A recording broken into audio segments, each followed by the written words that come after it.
Komşu köştü. Oynuyor.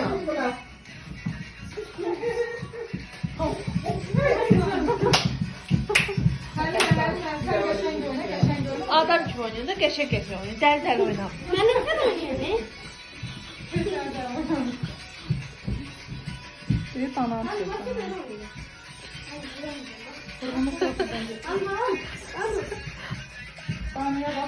Beni oynuyor bak. Mama, ay tamam. Gel hadi baba.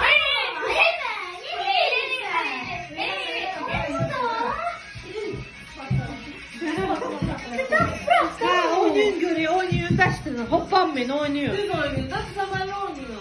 Ay beni uyanmıyorlar. Kızlar bakın. Onlara destekten.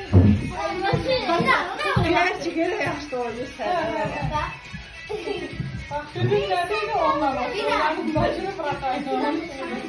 Ha. Çocuklardaydı onlar. Ayağını saçı boş. Ha, oynuyor göre. Benim zamanımda. Renat. Tamam, ay tamam. Bana şimdi. Ne bu tamam? Ey tamam değil. Bu şarkıdan yaptım. Öğren. Ele de yavrum. Ele de yavrum. Ele de Tamam yavrum. beraber. Kaç kere gidiyor? Kaç kere yok.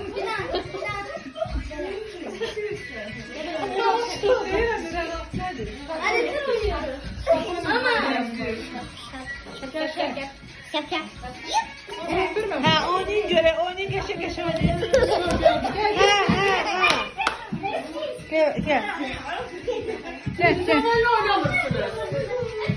Sizi toydan çıkartacağız. Neler oynuyor?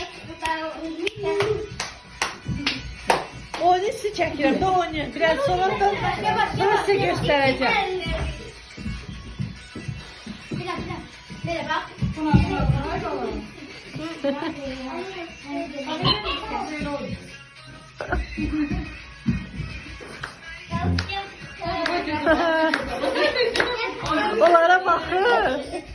Onlara bakın.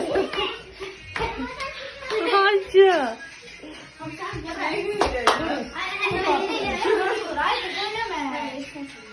Ha, ne oldu oynuyorsun da?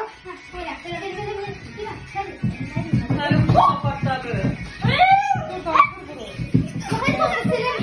Topu çok adam gibi geçe. Şimdi vurmurdu ama falan dolandı. Nasıl kaçtan ay tamam.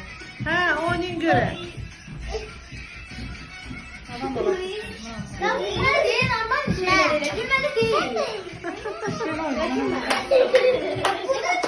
Geçe oynuyor. Ele oynuyor ki havuzun üzerine ele oynuyor. Geçe oynuyor. Havuz çıkar.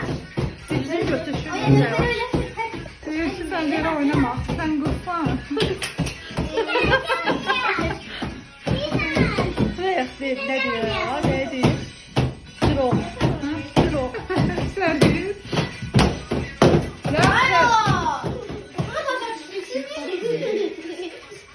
Ha, komşu yukarı çıkacak. Adam kim oynuyor? Vallahi da. Geçer aşağıdakiler.